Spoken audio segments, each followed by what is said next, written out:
Welcome to Season 6 of the RAG podcast. Now, for those of you who don't know, the RAG stands for Recruitment Agency Growth, and this show has been around since early 2019. And every week, we are obsessed with finding out how the world's most successful and innovative recruitment agencies and their founders have got to where they are today. In Season 6, alongside the founder's story and the inside information of that business, I also want to focus on the reality of today's economy. There is so much noise about this inevitable recession that we find ourselves in right now. And where it's going to go, is it really having an impact on the recruitment sector? Are they seeing any change in job flow? Are they seeing any change in candidate control or activity? What is going on? I want to find out. So every single week, I want to forget the propaganda, forget the noise. I'm going to speak to a real life recruitment owner and find out what is going on in their business. I will bring it to you every single Wednesday from 12 o'clock across multiple platforms. Stay tuned. Hello and welcome back to another episode of the RAG podcast. On this week's show, I am finally joined by a good friend of mine and client, James Leighton. James is the founder of Anderson James, a specialist construction and property recruitment firm headquartered in Manchester with over 30 people, operating in both contingent, RPO markets, public and private sector, and in the US. As I said, James is finally on the show. We've been talking about it for such a long time. We've known each other for best part of 3 to 4 years now. I'm delighted to finally had him on because I didn't actually know the story of him building the business. Now, whilst the business launched in 2015 and is effectively 8 years old, the business didn't really get moving until 2017, 2018.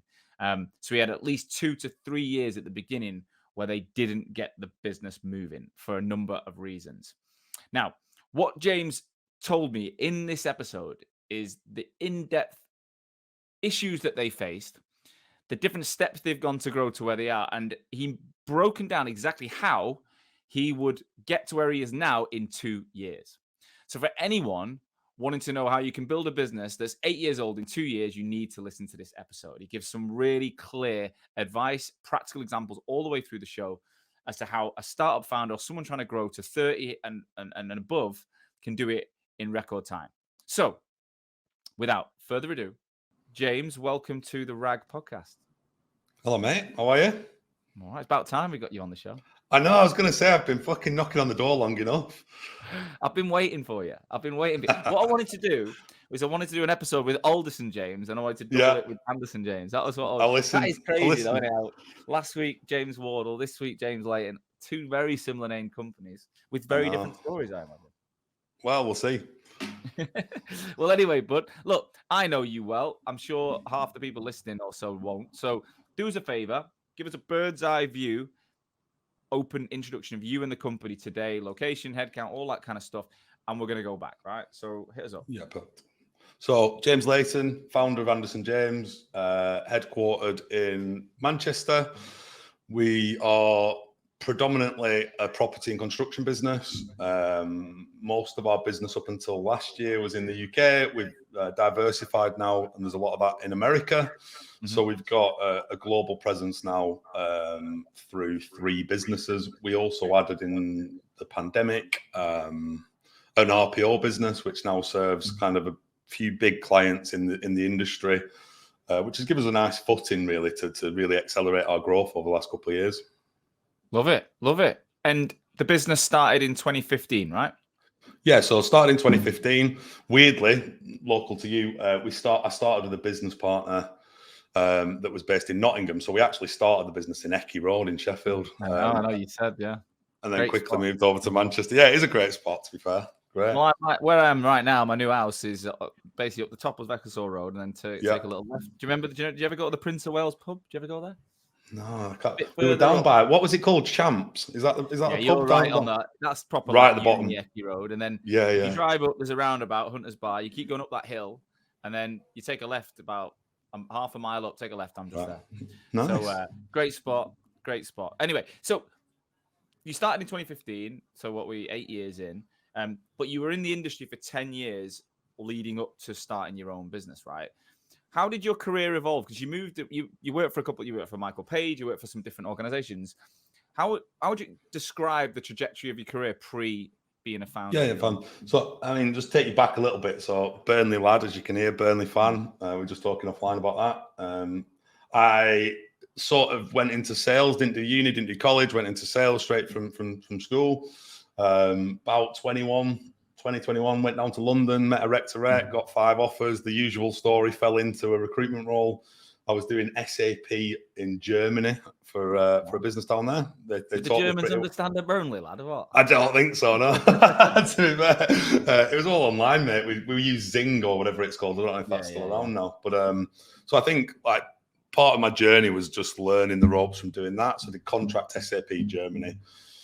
Loved it, to be fair. Did really well. Promoted quite a few times. Had a kid, so not expected, obviously, but at 22 I had a kid, and I always tell this story in London, yeah. So at 22 was like, shit, like I'm too young to have a kid. I think the first recruitment job I had, I was looking at this before, was 12 grand. So I burnt the boats, couldn't afford my rent, wasn't paying my bills, wasn't paying council. I was just like, how do you live off this kind of money down there?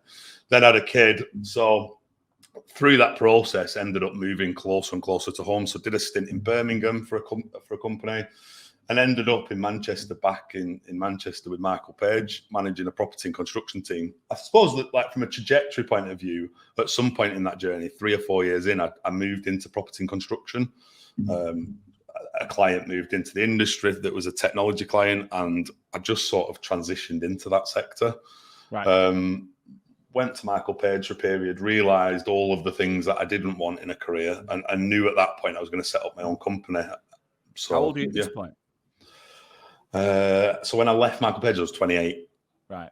And what happened with you? So you had a kid in London at 22. What was the story? Was the kid come back to Manchester with you? Or? Yeah. So with my ex. So had the kid, stayed with my ex for 4 or 5 years. We moved, as I said, tried to start moving up the country. Didn't work out. So I have my little and now joint custody, but it sort of really crystallized how much money I needed. I mean, you're going through this journey right now, right? So it crystallized quite quickly how much money you need to have children. So, and especially if you add the London dynamic to that, it was a tough time. Where does your ex and the kid live now? Clitheroe, so like Preston way. Is she from that way as well? Yeah. So she's from that way. I'm from Burnley. Yeah. And I live in Manchester, and we split custody. Yeah. Well, it's handy, isn't it? My ex was from London, right? And I always think to myself, if I'd have had a kid with her, I don't know where I'd be now. I mean, I probably wouldn't have left London. I would have had to stay, and my life would be going in a completely different direction. So it's good that you've managed to move up north, and she's wanting to be. It's a lot of driving, mate. I must be honest. It's an hour and 20 minutes there and back. So it's a lot of driving. No, you put yourself in Stockport, which is the other side of Manchester. Yeah, exactly. Yeah. You've made it even harder for yourself. Yeah, exactly. So you mentioned then briefly that there was a point where you realized you wanted to be your own boss, right? Talk us through what was going on in your mind and your life at that point that crystallized that idea. Yeah, so I worked for some great businesses as I was developing through my career, and I suppose, like, as everyone, as I'm sure you were, I looked at it and thought, I want to take some of the good bits of all these companies and put it into one business. And you know, at that point, it was very much 100 dial outs a day, get on the phones, what are you doing, all that sort of stuff. And I could see it, you know, 5-6 years ago, the market was going to turn, you know, that like those draconian ways of doing recruitment were going to change. I know we spoke about this loads, but, you know, having a brand and treating people the right way and having a team that are motivated by more than money has become quite a big thing now. You know, like, not all of my team are just motivated by money. There's all sorts of other factors at play. So I think I wanted to do it to try and prove a different model. The other thing is that throughout my career, I've done quite a few MSP RPO type arrangements. So I've run some big RPOs at a young age. And I always knew with AJ that we would do it slightly differently and have a partnership model and try and lock down clients in a different way rather than just traditional contingent recruitment, which we still do, but clearly, like, we try and do it in a more partnership embedded talent model than we would. And I'm sure we'll get into that. So when did you make the move and say, right, I'm doing it? Was it like just before you started, or did you take some time? What was the strategy? Yeah, so I actually dug out some emails after we'd set up. So me and my then business partner, and no longer business partner, but me and my business partner at the time, a year into Michael Page, were plotting, we'll do it, and you never actually get around to pressing the trigger, do you? So It did take us 2 or 3 years from that point to actually press the trigger, but we were plotting it for some time. I think the moment that changed is weirdly was a commission conversation, sat at a desk, you build 160 grand this quarter, your bonus is going to be 7 grand. And I was just like, it's a conversation about commission. I sat down with my boss at the time, and nothing against Michael Page, they're an unbelievable business, but at that point it was like, you've built this amount of money, this is going to be a bonus. And I think it equated to about 5%. And I just thought, do you know what? I'm making a lot of money for this company, and if that's going to be the bonus that I can get from billing that amount of money, now's the time. And it was just the push I needed. I was already thinking of it anyway. It was the push I needed. It's never a right time, though, is it? Like the amount of people who think they have to do. I'm reading a book at the moment, and I'll recommend it. It's called Ready, Set, Fire, I think is the name. Audible. Let me just check. Is it Ready, Set, Fire? No, Ready, Fire, Aim, by a guy called Michael Masterson. If anyone wants a good book, I'm only like chapter 2, but I'm like, wow. And basically it talks about like different stages of business growth. And it says like so many people are obsessed with like getting everything ready and right before they press play on a business idea. And there's never a good time. And it also talks about like the things you do in the early days, like you think spending time on your contracts and your logos and all this shit. Yeah. You've got to focus everything on sales. Sales and marketing should be 80% of a founder's role, and forever there should be 80% of their efforts focusing on sales and marketing. That's what it's all about. I'm like, it's amazing. But anyway, so you know this commission check conversation, you're like, bloody hell, this is getting beyond the joke now. So did you both hand your notice in together? How did it all go? No, so I obviously was going to have a restricted covenants situation. So I actually went and did an internal role, which was really, really important in the journey, weirdly, because I've never worked internal before. I went and worked for one of our key clients at the time. They said, look, why don't we give you a job, 12 months, come and build an internal talent function for us. And I had no idea what I was doing. So I moved to Hertfordshire, Hitchin. I think Amar's from there, isn't it? No, his family are, yeah. Oh, his family's there. It was a really good experience, like they wanted to set up an internal function. It was really good to understand the business mechanisms internally that people think. And you actually see the other side of the coin where recruiters are ringing every 2 seconds and specking in CVs and don't send any specs to line. And you're having all those conversations that we hate today. But I think it was a really good experience. It allowed me to get rid of my restricted covenants. So when I started AJ, I could just crack on, didn't have to worry about that. It also gave me like a little bit of business acumen because it was reporting into the main board director, and it got me that exposure to business management as well. And then where there's an E, obviously James is you, but what's Anderson with an E? Yeah. Why is it an E? It always upsets me that you've gone with the E and not the O. Mate, it upsets clients more than it upsets you. So when they send it with an O. But I think, so my business partner had his son and had some like Swedish origin. So part of his name was Andersen, which is the Swedish way of spelling it. So we went with that to be quirky, what turned out to be a bit of a marketing disaster, to be honest, which I'm now stuck with. But often clients will say, we've sent you a job, you've not come back to us. And I'm like, where did you send it to? And then we have to go through the conversation of, it's Anderson, not Andersen, all that sort of stuff. Yeah. Painful.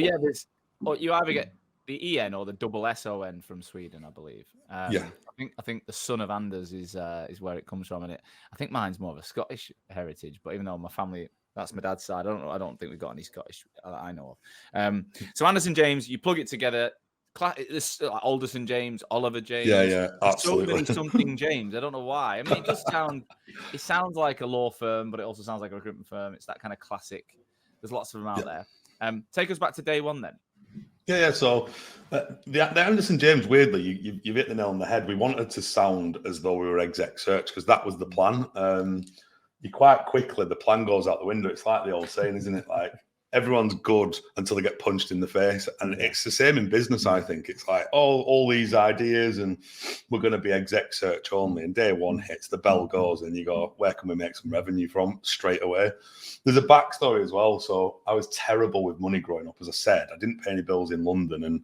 And my now wife, Harriet, still getting letters through the door saying you owe Haringey Council £1,000 from council tax when I used to live in London because I just had no money ever.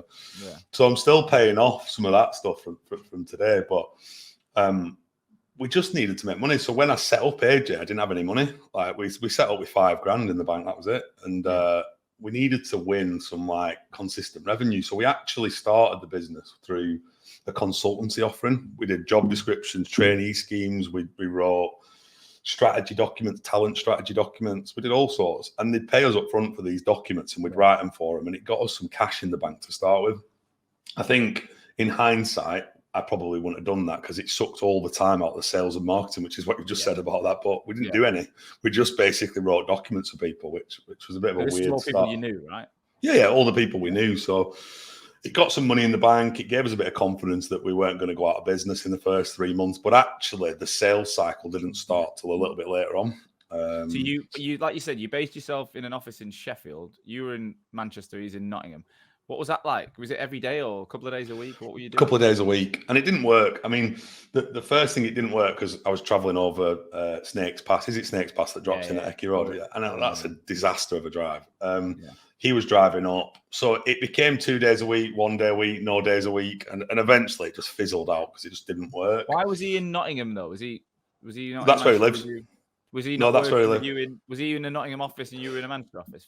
Sorry. So he managed the Nottingham office at Michael Page, and I managed the Manchester office. So we just thought he'd have the south covered with his network, and I'd have the north covered with my network, and it worked quite well.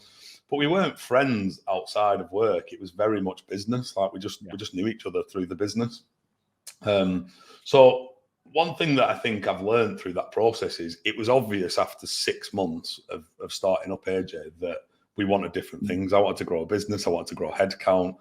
And so month 3, realistically, so we set up back end of 2015, 2016, the first quarter was the first quarter we started doing revenue really.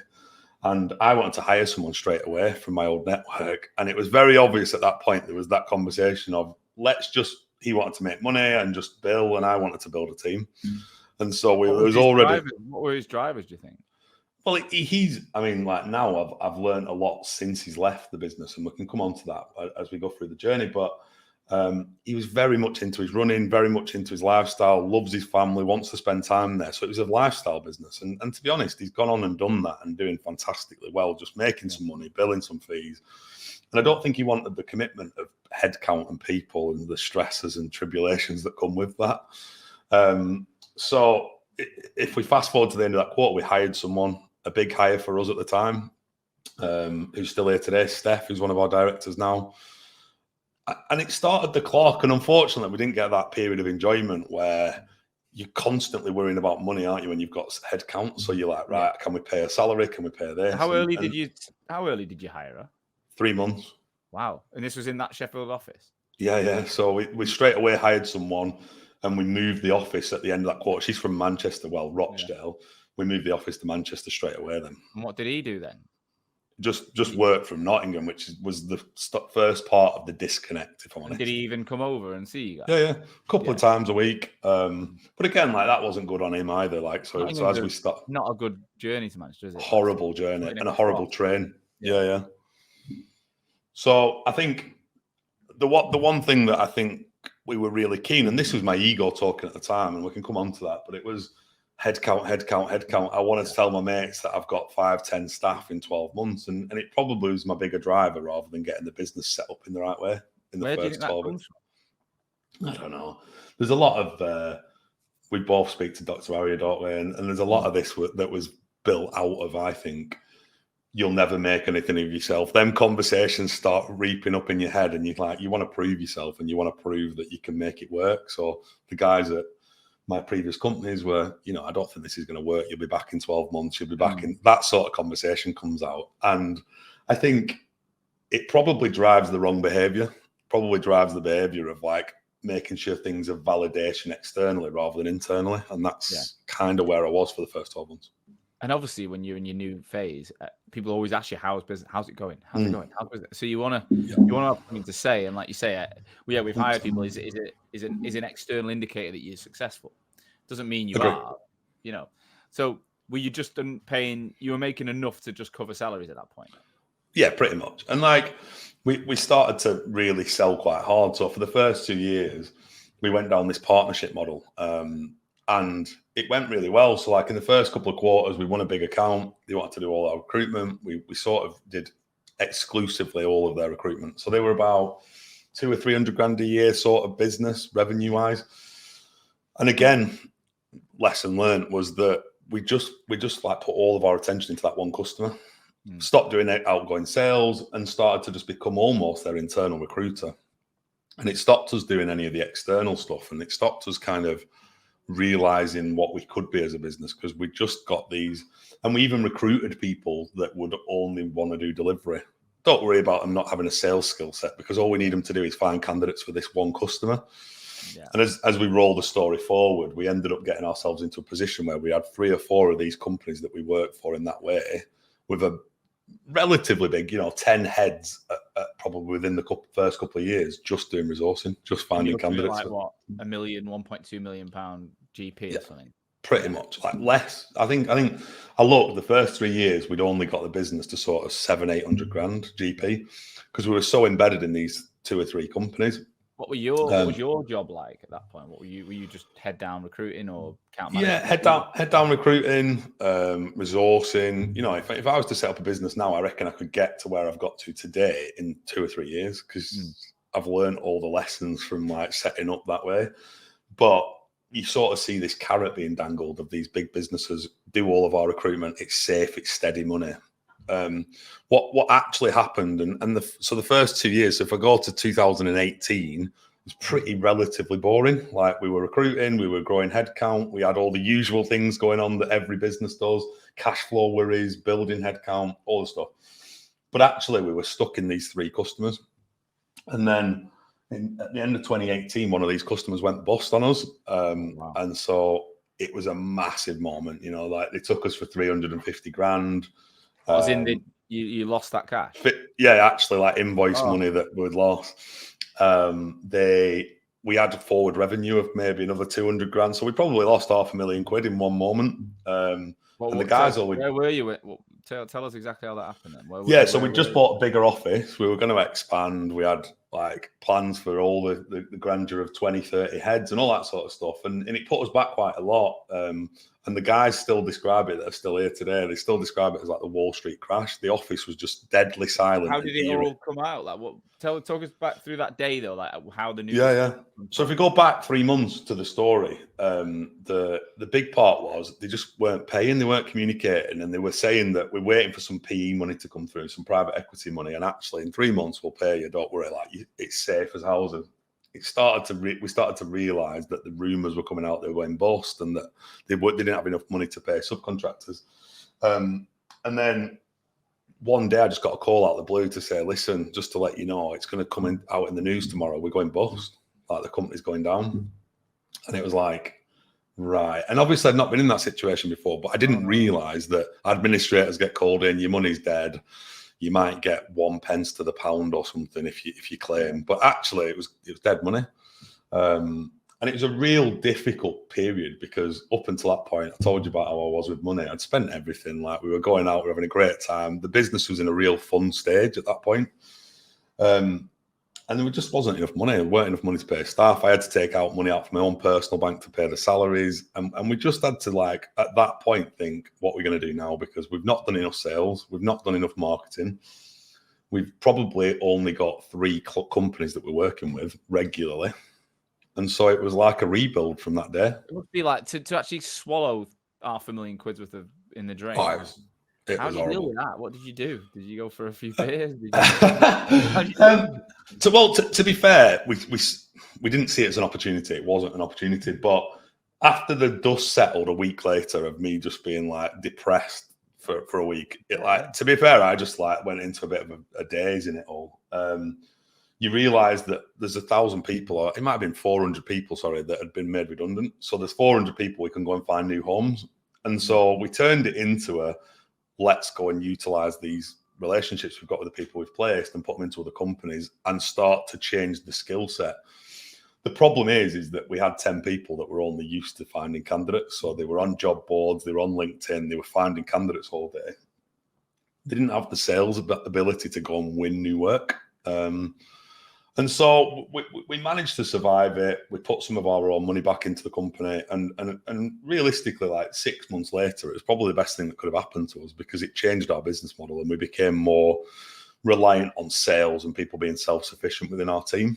Headcount stayed relatively similar. We were at 10 heads. We stayed at 10 heads. We just rode it out for a period of time. I wanted to quickly interrupt this episode to update you on what it is I actually do all day, apart from the RAG podcast, of course. Now, most of you know from the episodes that I am the founder of Voxel, right? What you probably don't know is that we're currently working with over 250 recruitment agencies and over 4,000 of their recruiters around the world in every continent, and helping these businesses brand themselves and the people in the company better. Now, we have built a creative team over the last 6 years that helps manage the creation of new agency brands. Obviously, a lot of the listeners in the RAG are starting their businesses for the first time. But more often than not, we rebrand tired companies. So many businesses we work with are smashing it when it comes to revenue and performance, but their website and their online story was built back when they started for like 500 quid, and it just does not represent who they are today. So we believe getting that right building a brand becomes your anchor. Now, every good brand also needs traffic, right? You need people to see it, to come to the website, see you online, and that's where your people come in. So we work to either manage the personal brands of your team, or we can teach you how to build the brand yourselves. All of it is designed to give you consistency on LinkedIn that helps you stand out from the competition, show your personality, show and add value, and ultimately make more money. Now, I personally speak to potential new customers along with my business partner, Amma. So I would love to spend some time with you, my RAG listeners that I potentially don't even know yet. Any of you that are interested in building a brand that's fit for purpose in 2023 and beyond, come and speak to us. Just click the link in the show notes, fill in the form, and we will be in touch with you within 48 hours to book a 30 minutes video call ASAP. Right, back to the show. So what did you do to change the way people work? Like, what were the logical steps to actually develop those skills within? Yeah, that's a good point. I think there was a lot of training. We brought in an external trainer. We did a lot of work around trying to change people's skill sets. I mean, the big problem you've got some people that were in our business then that were 2 years in, knew it no other way, and didn't want to do sales. They were sold an opportunity that was, don't worry, you don't have to do sales. So over time, we did end up churning some of those heads because they just weren't the right people for that role that we needed them to do. But the practical steps were training, external training provider, mapping out the market in a positive way, trying to understand what we're going to be. Because up until that point, it was quite, one client did construction, one client did housing. They were very mixed match, these companies. So we just like nailed our colours to the mast and said, this is what we're going to be. And we just stuck to that. And I think, 6 to 12 months later, it's very obvious that we'd made the wrong turn 2 or 3 years earlier. In 2016, we should have done that then. But I think most people set up a business, and I don't disagree that this isn't the right thing to do. I think most people set up a business and don't have a plan. And I think that's all right. I think you can be fluid. I was launching a recruitment company 30 days before I launched Voxel Media. Yeah. God knows. I literally had no idea what I was going to do. I had a rough idea of what I was going to charge people. I knew I could get older recruiters. I didn't actually know any. I had a handful of contacts that I'd worked with that had gone off and either joined new companies or had set up. But it wasn't. I had a good idea of how I was going to do it, but I had no. I think Amma drew up this ridiculously pathetic budget that was nonsense. It's funny though, the numbers we actually generated at Voxel was really similar to what I did in recruitment. Like they're almost identical years. So I think 200 odd in first year, 490 in second year, 750 third year, million fourth year. It literally was like how I built my contract business. It was weird. And it's like, maybe that's a limitation of the levels I've got in. I don't know. But yeah, 90% of people, mate, they can write whatever they want on a fag packet, but they don't know. 100%. The ones that do come in and know are typically the guys I think that have ran big teams, worked really close to a founder of a similar type business, and then they're like, they've kind of really, really been at the coalface of it before. And they come in and they go day one, they know what they're doing, they know where they are, they go and they scale quick. Like you say, if you now created a second brand new, Anderson James spelt right, you'd do yeah. Anderson. you'd do it. Yeah. You know, you would hit it fast, and you Easy, would know it, you easy. know it was coming, right? And the other thing is and a bit of advice I would say is I wish I'd have got better experience in the industry. I was just a recruiter, right? I wasn't a manager. Michael Page, I managed a small team, 3 or 4 people, but you know, Michael Page was paint by numbers back then. I don't know what it is like today, but I wasn't managing people. There was a process set out. I just followed it. Yeah. You set up your own company and realize that you've got finances, cash flow, people management, HR, IT, and you're just like, what the fuck is this? Even now, it's still like can be Yeah, overwhelming. same. If you look at the whole fucking thing, it's overwhelming. You have to like compartmentalize it and be like, right, I'll just worry about that for a bit and think about that for a bit. Absolutely. Because if you look at it's like having a wardrobe that's open with clothes everywhere. It's pretty. Whereas if you shut the fucking wardrobe, take one item out, that's honestly how I look at it. It's so true. And I think over time you can develop that. The one thing that I would never take back though is like we didn't have an investment. I had $5,000 in the bank. So I've had to learn the hard way of how to run a business, like how to run cash flow. You know, we once had auditors turn up from HMRC within our first 2 years. And it was like, you have the right to remain silent. Like you've not paid your taxes properly. There was all sorts of like, and it was only a mistake. Like I didn't know how to do accounts. So it's just like. So you did your own tax return?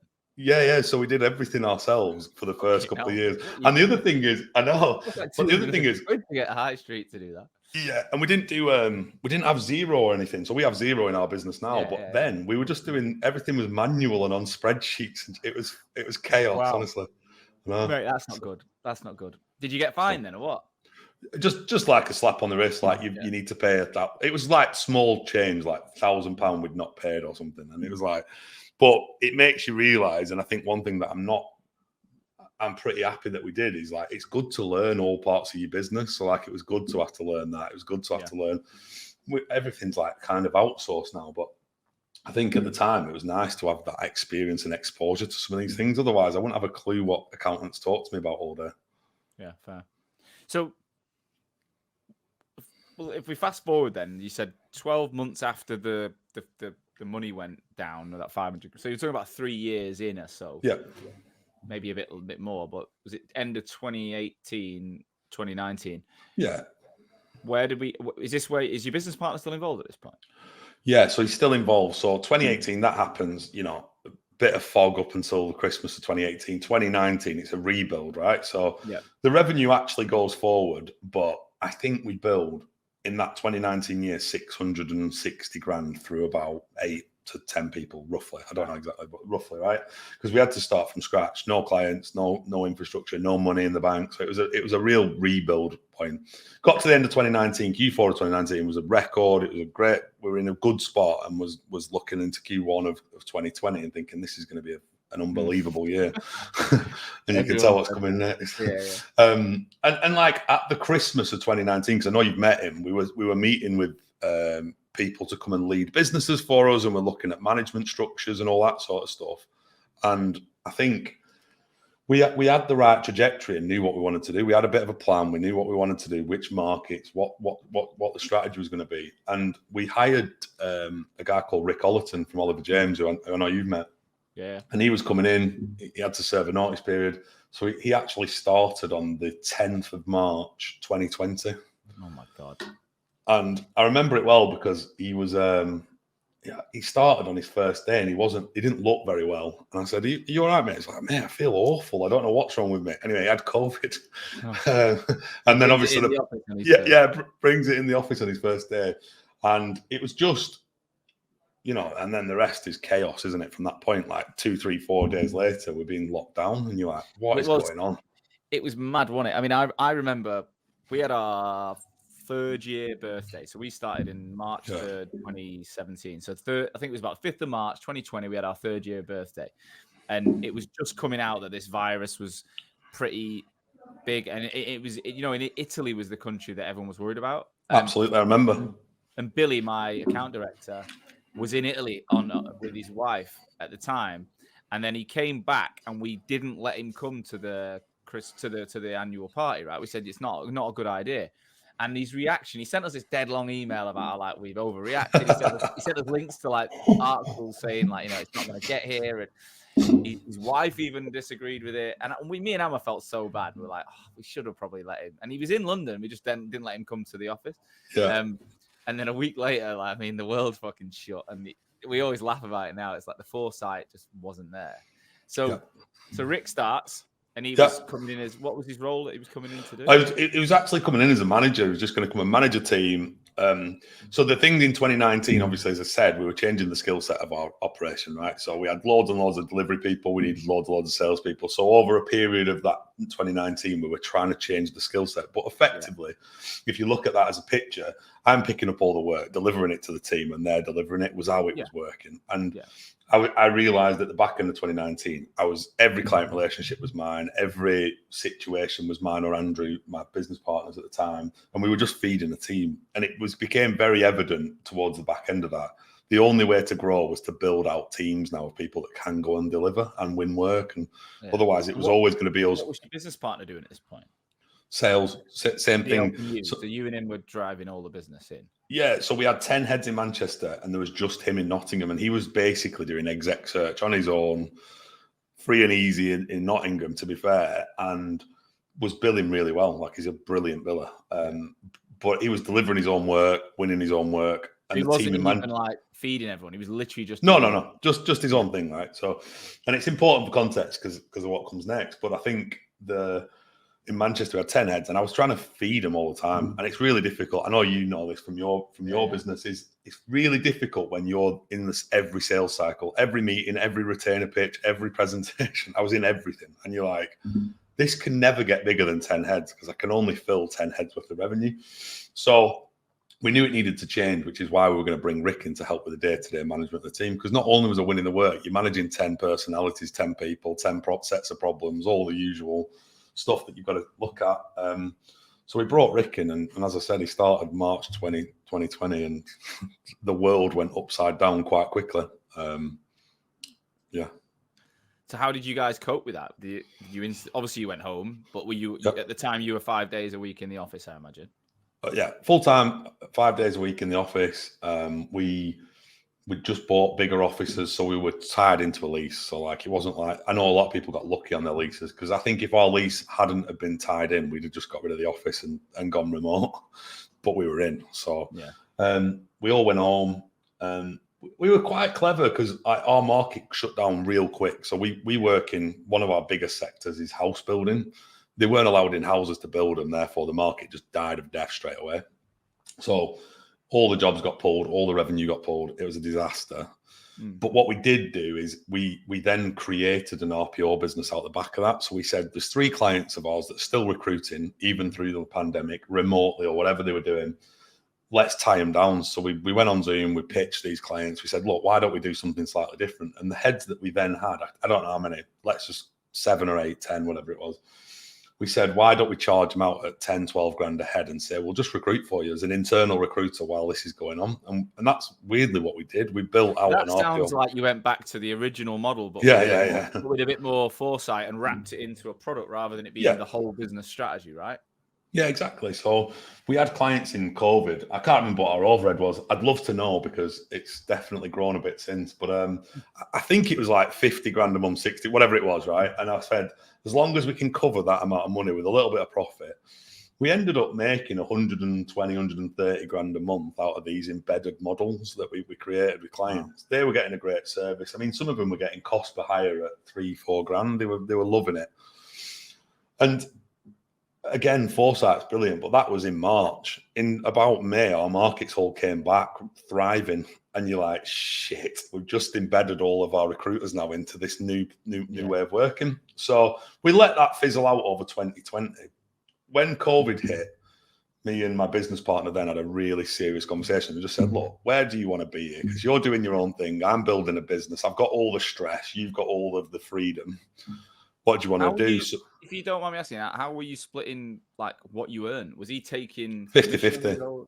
No, just 50-50 straight down the middle. Right. So whatever like AJ was generating, he was getting the benefit of half of the business, but a lot of the day-to-day management was happening from me, and it just wasn't working. And to be fair, Yeah, it wasn't fair, but he's like the nicest bloke you'll ever meet in your life, and he never asked for it. So in some ways, when I've reflected on it a couple of years later, I was pulling in one direction, he was pulling in the other. He wanted to just build money, have a nice life, support his family, and have the freedom to do what he wanted. And I've always wanted to grow a business, so it was holding us both back in some ways. So we had a conversation. We bought his shares. And I became 100% owner of AJ at that moment. And then, you know, if you fast forward, like pandemic. I said, yeah, that day, the day of the pandemic. Oh my God. So, because I just thought no one knew what was going to happen. Like, I might as well make a brave choice here, because there's only two ways this goes. Either something happens and there's an intervention, or our business goes down. And I mean, everyone was in the same boat.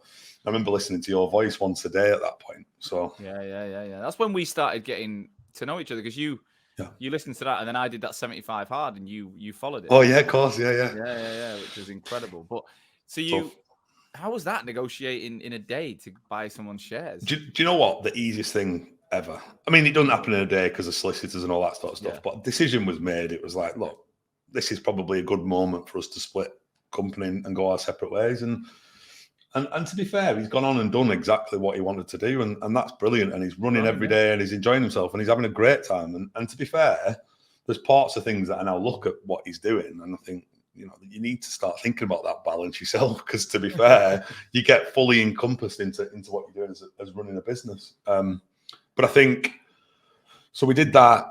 We all got sent home. We embedded our customers. We won some big accounts.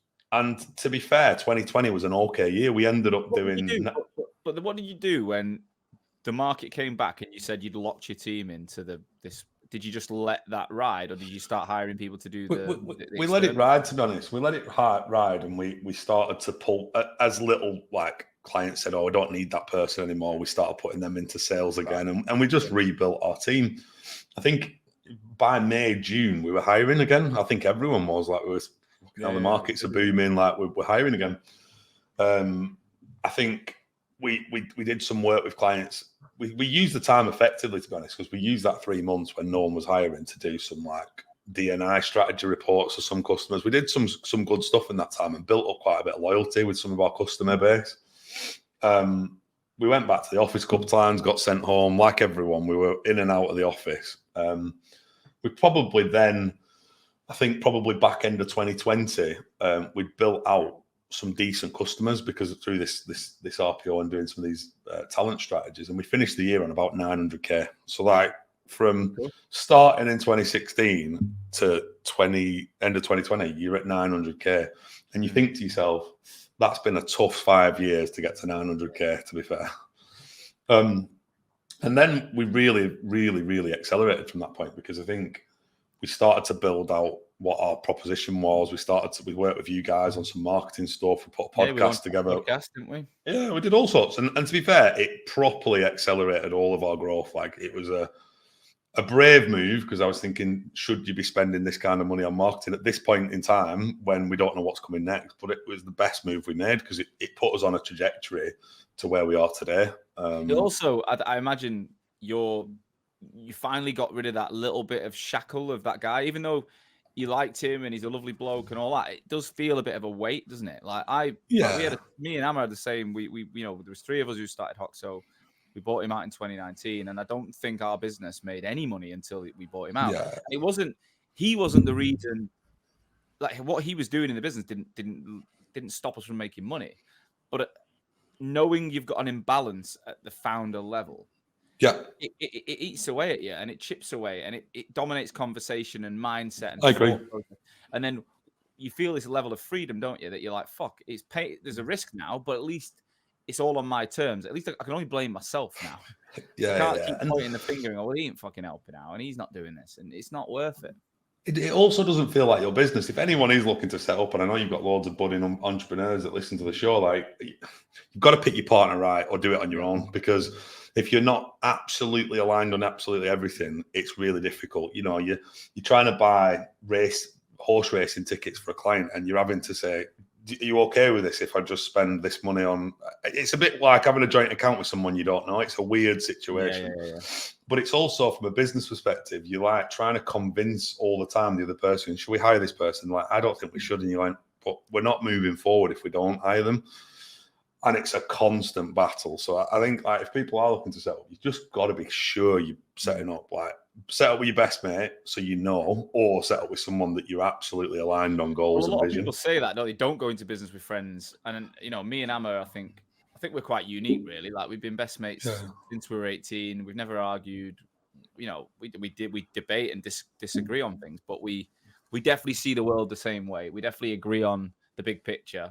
Even now, what we 6 years into the journey, we're still talk every day, and we still know where we're heading, and it's aligned. If the tracks start to break at any point, then it's going to be, especially when it is your best mate, it's going to be hard. But I don't see that happening with us. But again, I would completely agree with what you said. Like having the other guy was a friend from school who I didn't know that well since we were 16, and I'd never worked with him. And the exuberance of starting up was like, oh yeah, it'll be great. I know him, but it wasn't, and it didn't. Do you know what I mean? So if we move into 2020, because as I said, back end of 2020, that you made the decision to go into putting more money into brand. You're investing in the team. You're at the helm now. Yeah. What actually happened? I know, obviously, we launched the podcast with you, but talk us through what actually happened in that time. Yeah, fine. So we invested in Voxel. I think, as you know, we had a really good 12 months of defining. I think the process was interesting because we were able to spend some time, and Amar yourself got out of my head what the vision was. And I think probably the first time that's happened in that 5-year period where I was like, right, this is what we're going to do. And so we created the podcast, we created email marketing, we did a few things that really accelerated some of the client conversations. I mean, realistically, it just got us in front of more people and able to speak to more people. We brought Rick in. We knew that the plan with Rick was to build out a team. We diversified our offering at that point, which was important. So we continued with our RPO sort of business, very small and humble type size business, but it was 3 or 4 heads. Rick went on and grew out what is now one of our most successful businesses, which is our public sector offering and the UK private sector offering. And he just was a machine, he was just ringing clients, getting on the phone, doing the usual stuff and winning relationships.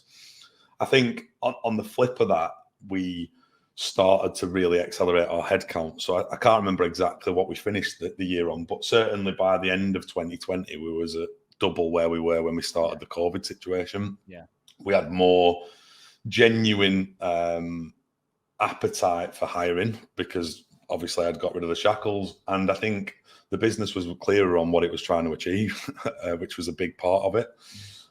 As we got to the back end of 2020, we were in really good shape. As I said, we did 900K, just under $1 million. But we knew that 2021 was going to be a big year because we knew that we'd put all the right footings in place in 2020. It was like going back in time to unpick all the things we needed to do from a brand and marketing perspective. and I've just done that again recently, which I'm sure we'll come on to, but you sometimes have to go a couple of steps back to take a few forward, and we needed them. You have stepping stones, don't you? You do, yeah. Every 8 to 12 to 18 months, you outgrow what you did before, and you think, well, we need to change that again. And it's constant, and it's just part of the journey, I think. Yeah, and one thing that Rick was instrumental in for us was he wouldn't allow people not to be self-sufficient. So I'm a bit soft. I was winning work for people. Here you go, just deliver this piece of work and paying full commission to people. He was like, mate, these people need development so that they're self-sufficient, and that's what they want as well, not just what we want. They want to be able to do the full job. Yeah, of course. And he really drove the team on sales activity and the stuff that he'd learned from Oliver James. And I think that was a turning point. That was definitely a big turning point for us, that we had more self-sufficient people. The brand was getting stronger. Not only was the brand good for clients, but we were getting people tapping us up, wanting to come and work for us, which hadn't happened before. And I think if you look at the 5 years previous, and one thing that people make a massive mistake for, and I made this mistake, is you hire people for today rather than for tomorrow. You hire people that you think are going to be good right now in the moment, and realize quite quickly you've hired someone that might get you through the next 3 months, but they're not going to be progressive. And I think when you start in a business, you hire people that you would never hire at this stage. Like I would never hire the people we hired in 2016 today necessarily, because they wouldn't be able to survive in our current world. So it probably means that patience is a virtue in terms of just taking your time to hire the right people, rather than you end up with such a bad churn in the early days, just hiring. You kind of need to do, but I think every business almost needs to make a few of those mistakes. They do, It's a bit like you saying, keep giving someone the business, and Rick saying, no, we need to give them that. They need to learn to be self-sufficient. Agreed. It's a bit like we can give everyone all the ingredients to running a company, but you kind of need to fuck it up a bit at the beginning anyway. But I do love the advice you're sharing. What was the next version of the business then? So you're coming in, you're marketing, you got Rick, it's growing. What was the next evolution where you realized you were creaking or things weren't working out? Yeah, so obviously you realize that one person effectively can only manage the amount of people they can manage, and you start to creak. And so we got to kind of mid 2021, things were going well. We were hitting record in terms of revenue. I think everyone was. Yeah. Certainly by the middle of 2021, we were in a totally different shape business. Rick was managing a team. I was managing a team. The RPO was going along. And I brought a lifelong friend, Marcus Blackburn, who used to run Robert Walters in Manchester. And he came in and was going to do exec search for us. And it was very evident at that point that we were going to focus our time on getting back to that executive search level, because it's an easy rainmaking market, isn't it? You do exec search, it's top down. You filter it down, don't you? And you filter it down. It's quite an easy model. We also started US. We got an opportunity to hire someone out in the US that was coming home to Liverpool. And that catapulted that offering as well. Slowly. It was a one-man band. He knew the market. He was doing a little bit out there, and we were learning how it all worked. So by mid-2021, we had Marcus, who came in as an MD. Rick had catapulted his career. He was director/MD at that point. And we were starting to define what the structure looked like. Myself was off the tools. I wasn't selling anymore. I was running the business. These guys were running the sales activity. And Steph, who joined us in the March, was running our RPO business. So it was kind of all nicely structured at that point, and we were just growing the headcount. What then materialized, I suppose, back end of 2021, we wanted to grow the office. We were probably at 20 heads at that point, I would have thought, 20, 22 heads. And we wanted to grow out what our office was. So we signed a 10-year lease, which was dangerous, but we signed a 10-year lease. Now. Yeah, that's where we are now. We invested 250, 300 grand into the office, into the fit out.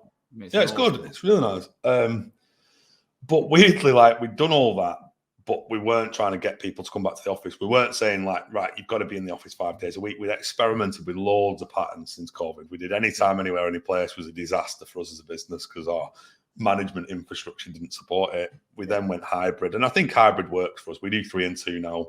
People pick their model, and we've got such a nice space they want to be here. So we've kind of tried to encourage people without telling them they have to be here 5 days a week. By the end of 2021, we got the opportunity through a really, really good contact of mine to pitch for an RPO. Michael Page was the incumbent. There were 3 or 4 people in the mix, and I sort of didn't think we'd win, if I'm being honest. And so we went through a massive tendering process, met their board of directors, did a big pitch. We won, and we needed to mobilise it. Yeah, heavily involved. For the big gun. Brought us back in, and to be fair, it was like a massive pitch that we didn't think we were going to win. It was an experience. I saw it as an experience to go and get in front of the board directors of this company. They wanted to grow their headcount by nearly 1,000 heads, and it would have changed our business. So we went for it, and we subsequently won through 5 or 6 different things, and ended up filtering out from the Michael Page arrangement into our own. And it just totally catapulted us. I mean, we went from that year in 2021, probably delivering 1.5 million, 1.6 million pound worth of revenue, to start running the business at sort of, 2022. We started running at 300-400 grand months, and you're thinking this is accelerating at a rate of knots now. Yeah. That year, we moved into the office in the March, I think, of 2022. And that year, Marcus took over the UK business. Rick decided he was going to go and grow our US offering. And we had an RPO director in Steph. And so we had 3 proper leaders running their 3 divisions with a massive RPO that we'd just won. probably circa 1.52 million pound revenue a year, sort of RPO. RPO is wrapped up though. It's not affecting the rest of the business now. No, it's just wrapped up as us, because we had those delivery people we spoke about earlier that were still in our business. So we had the model right for that. And then, from 2021, mid 2021, right through to mid 2022, we were creating some serious numbers. Like, the revenue went from, like I said, 800K in 2020 to 1.5 million 2021. And then we're doing 600-700 grand quarters, 800 grand quarters, 900. And you're thinking, this is moving at quite a rate of knot. And if we accelerate towards mid 2022, we're thinking we're unstoppable here. We're hiring heads. Before we move on to what happened next. How did you feel at that point? Now, what changes happen in you as a founder of a business when you're looking at, right, I've built this team, we've won this project, I was involved in it, you've got money's flying up the train. Yeah. How do you feel at that point? Well, it's good because you put me on to Dr. Harry, as we said, and I think the big thing for me there was that was a really important part of my career, because I was trying to learn how to grow a bigger business, and I wasn't the best person to manage the business because I'm quite a control freak. I think anyone that's good at recruitment or running a business is a bit of a control freak, and I wanted to control all the elements. And he really worked hard on the awareness of how I was affecting other people and other stuff. And I think it was really important that I left Rick, Marcus and Steph to run their businesses and to crack on and be allowed to do that. So I felt as an owner indestructible at that point. But ironically, I think everyone probably did in the recruitment sector about that point. Everyone's right in the biggest months, the biggest quarters. They're growing the headcount dramatically. But I think under the surface of all that, what you've not realised, and we spoke about this offline, is you're building your bloody overhead quite big. Like, your cost base is rising at a rate of knots as well. Yeah. And so even though people say once you get past this hurdle, it'll get a lot easier because you'll have people coming in, they'll manage your business. It doesn't, weirdly. I think it intensifies the challenge a little bit. It just becomes, the numbers become bigger, and so does the overhead. And you have less and less control of exactly. So it takes certain type of people. I think me and you are quite similar. We ran small teams in recruitment firms. Set up. We're obviously good salespeople ourselves. That doesn't necessarily mean you're the right fit or you've got the innate skills or experience to run a big business. And the way you think, there's probably limitations to how you think and feel in those situations, right?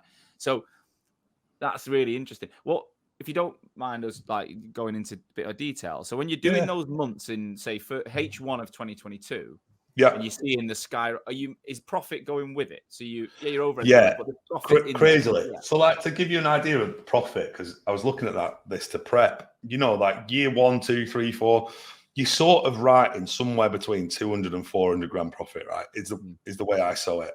Because when you were doing smaller years, your headcount was smaller, but profit wise, it's staying roughly under the 500 grand threshold as profit. 2021 or 2021, you sort of 600 to 800 grand. 2022, we did 1.2 million pound profit, really hiked up. But I think the thing that, from an owner perspective, you've got to be really clear on what you want, because what I did lose, and you're going to have this experience soon, mate, so good luck with this, is that I actually love selling. And I'd lost all the fun bits of the job. And for a period in 2022, I've changed this now because of James Doyle, but I was getting a bit bogged down in the shit of the finances, and the stuff that no one really wants to do was left in my pile to do. So I'm almost. That ain't going to be. But you're also delighted, and the office was a big move for us. It could have not come off. It did. We've just leased next door, which I'm sure we'll come on to. And I think it was a really, really strong moment for us, where you thought this is only going one way, and it can only keep going up and up and up and up. And to some degrees it did. And so Q3 of that year, we did our record. We did a 1.2 million pound quarter, and you're thinking this is not going to stop here. And then it does. Do you think your ego starts to grow a bit again? A bit. I think your ego starts to, I mean, I wouldn't say I'm that egotistical as a person. However, you start to think you're indestructible and start to make silly decisions. You know, we bought a box at United. We started to do stupid things that, I remember when you did that, I thought you were a United fan. You said, no, I'm a Burnley fan. It's just for clients. I'm like, well, that you must be doing well if you're doing that. Mate, and you know as well as anyone that like trying to get someone to go to Man United is a tough gig these days. Right, you can't get me there, mate. But you know, you start to think, this revenue is always going to be there, so that's always going to be our benchmark. And actually, quite quickly, you start catching yourself up with cost base. So, as I said, that you feel quite indestructible. The team's doing well, everyone's delivering, the jobs are flowing in. There's obviously a butt coming here, but obviously, when it starts to go the other way, you've set your expectations at a certain level. It's very difficult to come back from that level. Let's go into that then. Do you think, because there's so many companies have been through this where, look, there's no doubt 21 and part of at least half of 22 was fucking nuts, right? And the recruitment market, everyone was writing record months, everyone was growing headcount, everyone thought it was the best time, and it was probably the best recruitment market has ever seen.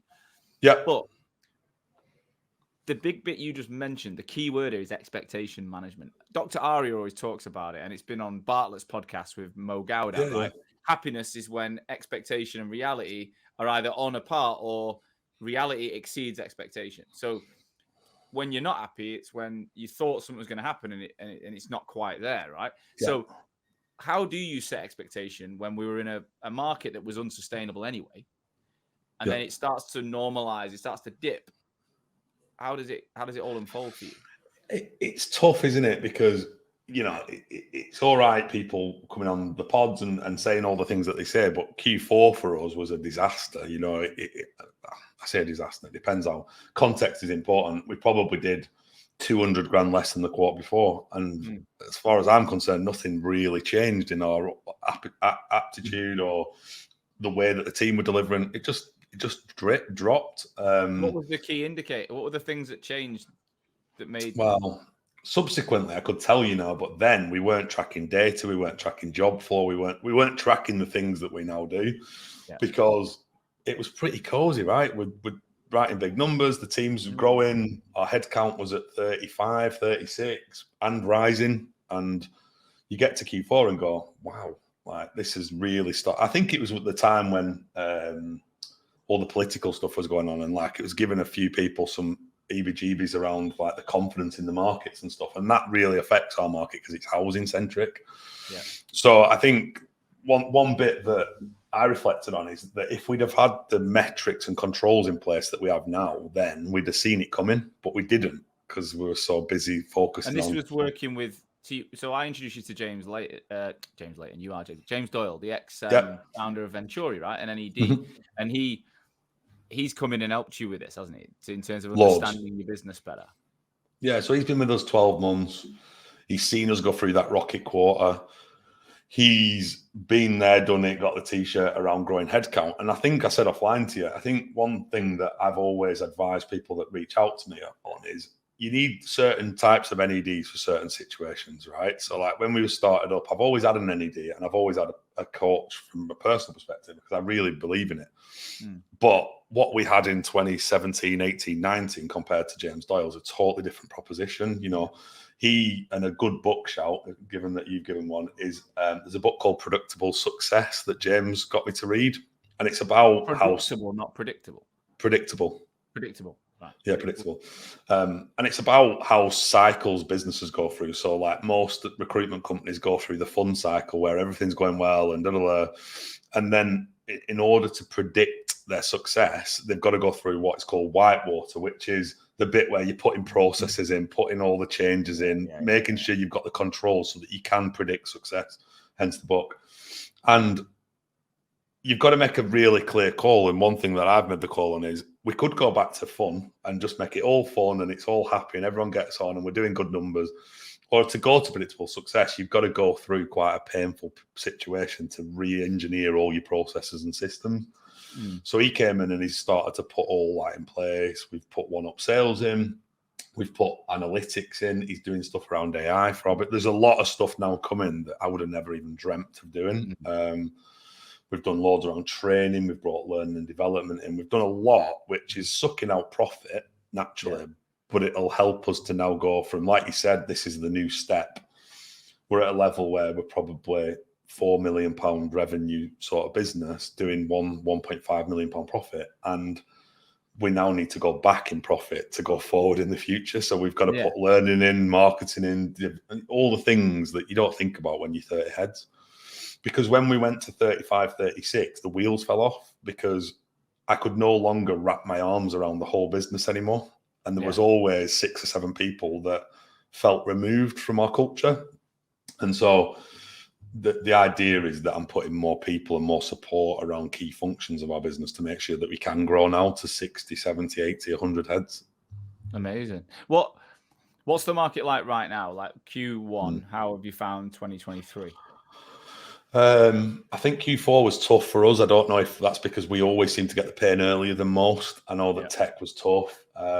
There's some headwinds, right? I think now we're tracking job flow. The job flow is increasing for us at the moment. I think Q1 was slightly sticky in terms of what was happening, but we had an okay quarter. We're back onto the right level.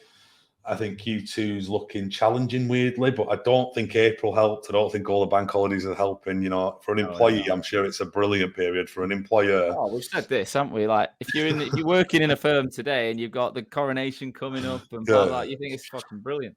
If you're running a firm, you're like, oh, piss off. Because I've also gone to a 4.5 day week, so everyone finishes it half day on a Friday. It's 3.5. Like when you count in bank holidays, you're like, oh my god, it's literally crippling us. It's so tough, but so I think we'll have an okay quarter in Q2. But we're seeing, if you just look at it from a job flow interview offer perspective, the market is increasing at the moment for us. Hopefully, that's a trend that will continue. You know, we were nervous definitely in Q4 around what would happen to the market. As I said, we've diversified, so our US business is really flourishing at the moment. Rick's doing a great job there in terms of growing that headcount. They don't seem to be as affected from an economy perspective, but the plan was to diversify. I'm sure loads did. Try and have that global presence so that if you've got a tough time in the UK, hopefully the US will never be on the same sync as each other in terms of recessions and economy. But I think probably this year is going to be a resettling year for us in terms of get our processes in, get the machine working properly for us, get the right heads in, which we've done, right leaders, develop those leaders, and then go on to our next step, as you call it, in terms of our growth journey. They say cut the grass to go again, right? You got to. Yeah, I think so. So what has it been? A significant dip in revenue this quarter then compared to like where you were a year ago? Or so we're probably back at 800 to £1 million quarters in terms of and that's probably about par for the course in terms of that's probably where it needs to be in terms of our headcount currently. I think we are just about to launch our academy. We've just relaunched our business strategy for this year, so we got everyone together in Q1. We're very, very committed, especially in the markets we work in, to be community centric. So I think for us, we're giving away 10% of our op profit to charities that are local and mean something to us. We're making, they're pretty willing. The guys now have to commit a half a day a month to being out there in the community doing stuff. So you've been in Manchester. Homelessness crisis is a big thing for us here. And our clients are well bang in the middle of that problem. So we felt that was the right thing to do. And then we're investing in them. So we're doing some work with James Doyle on his Take a Seat business to give people the opportunity to do personal and business coaching. We've done quite a lot around personal health. So we put PT on for the guys every week. We're just trying to start now thinking about how we can reinvest into people in our community that we're serving. As a recruitment organisation, running payroll can be hard. Between pressure from worker volume and client demands, plus the compliance risks and time lost to manual process back office teams, it's all a struggle. To help, Vincere, our sponsor, have teamed up with Fast Track to offer a seamless integration for recruitment and staffing organisations, enabling better workflow between the front and back office. This new integration automates time and pay interpretation with a built-in comprehensive rules engine, that can interpret complex awards and agreements across Australia, New Zealand, and the UK. The results are startling. You can reduce admin in your organization by 85%. You can lower your per cost timesheet and get paid faster. So, revolutionize your back office processes with the Vincere and Fast Track integration. Learn more at vincere.io/rag. Right, let's get back into the show. I love it, mate. I love it. And where do you see, you mentioned like 80 to 100 heads, but like what are you trying to achieve? So if you can give us the kind of headlines and things you want to go and get, what would you say? Yeah, I think we've come to the point of no return, as I always say. So we have now built our overhead and leadership team that can support a much bigger headcount than we're currently at. So it would be stupid of us to stay at 30, because if you look at that breakdown of 30, we've got 5 or 6 people that are non-billing or not even non-recruitment, like central functions. And so our ideal headcount with that current infrastructure is 50, I would say. The market's there for it. We've got 4 or 5 pockets we can put people into: RPO, UK sales, USA, plus the public sector business. There's enough places to put headcount.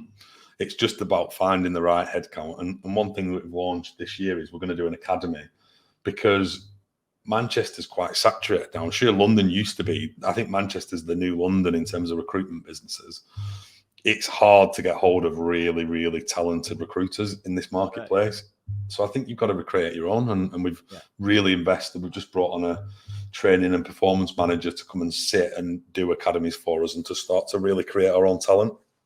You never see businesses get beyond that 30, 40 unless they do that, right? There's no way. Agreed. And actually, the people, you've already got, like you said, you've got that foundational layer of leaders. You want that youthful, of course, this is the way we do it, Anderson James heads to come and fill it now. So, and you've got the right people around you. Obviously, you guys are on the academy again with us, which is amazing. And, we're going to get you out there on LinkedIn. So it's all good, I think. It's really exciting. There's one thing you mentioned in the show that I want to wrap up with, right? You said, if I was going to do it again, I could get to where I am in 2 years. Right. So let's just finish with high-level things you would do now. If you were starting Anderson James today, what would you do differently? Don't need the detail, just high-level things you would do to get to where you are in 2 years. I'd write a plan. I'm conflicted on that. I think plans can sometimes change, but I would certainly have a better strategy, high level. I wouldn't go into all the detail I see in some of these business plans, but just a high level. This is what we're going to do. This is how we're going to do it. I'd invest in marketing earlier, definitely, because I didn't invest in marketing until 5 years in.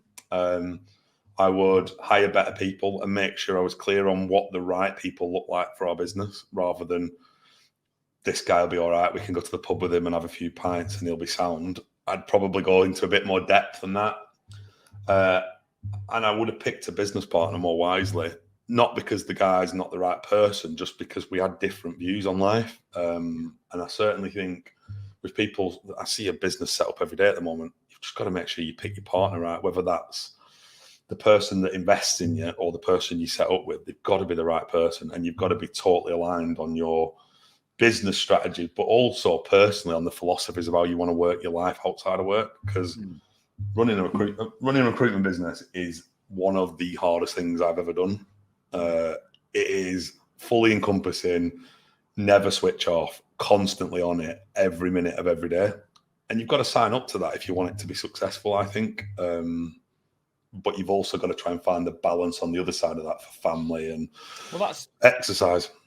Moving into that then, as a wrap up, like how are you? I mean, I see your Instagram. You do travel, you get away, you do cool things.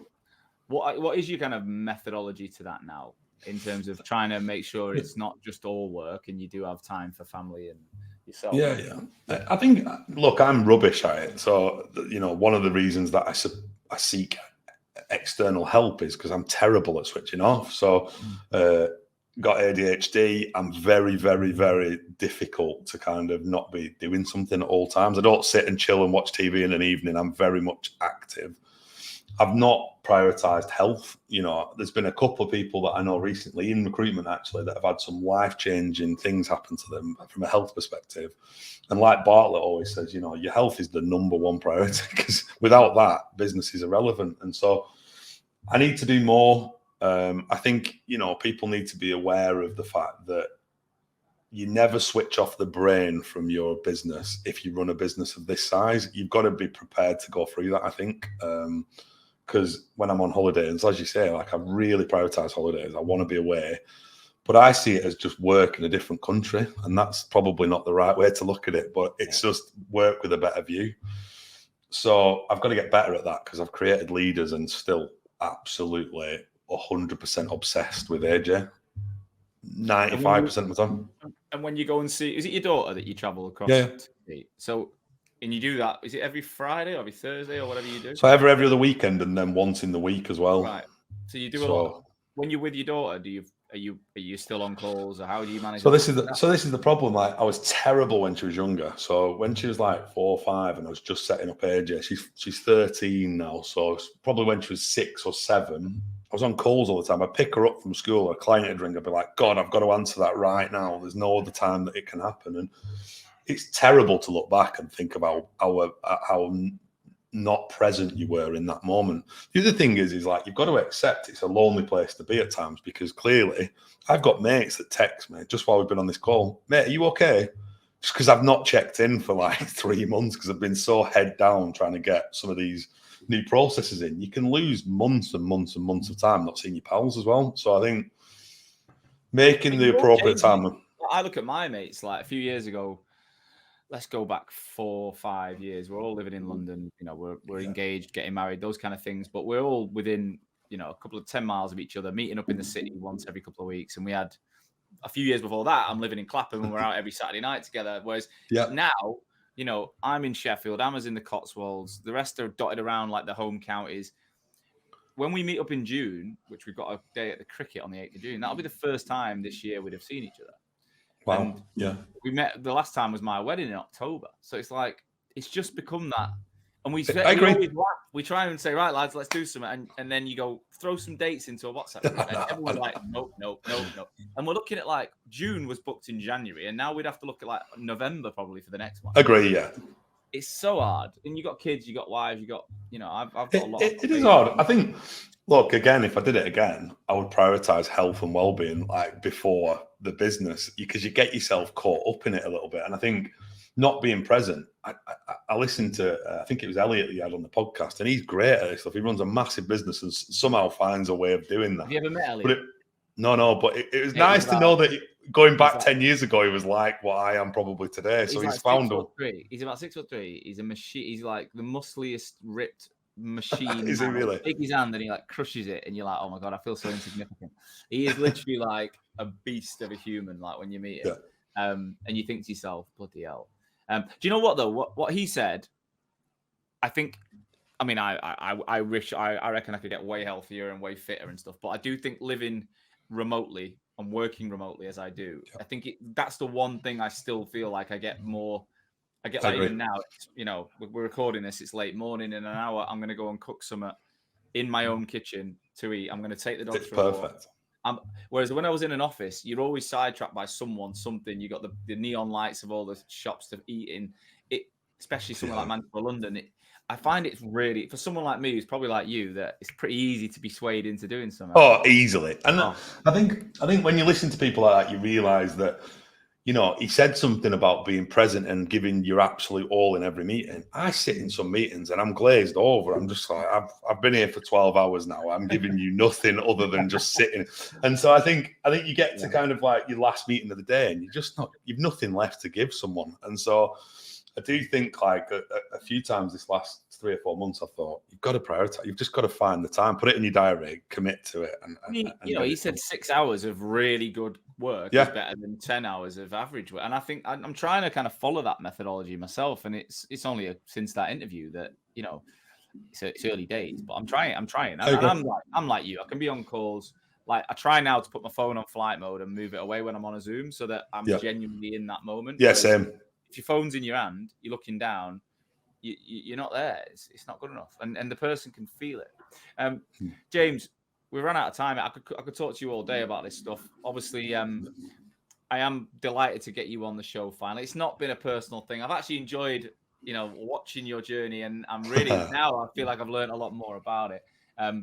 if anyone, you know, the drill, if anyone does want to reach out, if anyone's interested in just picking your brains on where you're going, especially since you've been doing a lot in the US and RPO, you're all, if they message you on LinkedIn, you're all good. Absolutely.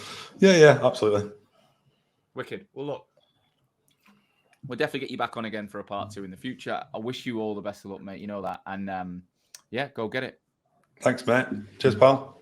Thank you, as always, for listening to today's show. I truly, truly hope that you got value from it. That's the only reason I take time every week, is to ensure that my audience, future and existing recruitment owners, are learning from each other to make this industry that I love so much stronger. Today's episode was brought to you by Voxel Media. I am the CEO and founder of Voxel Media, and we are the world's leading content marketing and personal branding agency for recruitment businesses specifically. So we are working with over 200 agencies and 2,000 recruiters right now, both managing the brands, producing content, building written, video, podcast content for niche recruitment agencies all over the world, as well as coaching at a desk level individual recruiters in your businesses how to be better on LinkedIn. That's how to brand themselves. That's how to produce content. That's how to use the opportunity on LinkedIn to get traffic to their profiles and turn that into business. We're coaching people all over the world every single day. If any of that sounds of interest, please do visit www.voxelmedia.com or drop me, Sean Anderson, a personal message on LinkedIn. I would love to talk to you. I'll see you soon.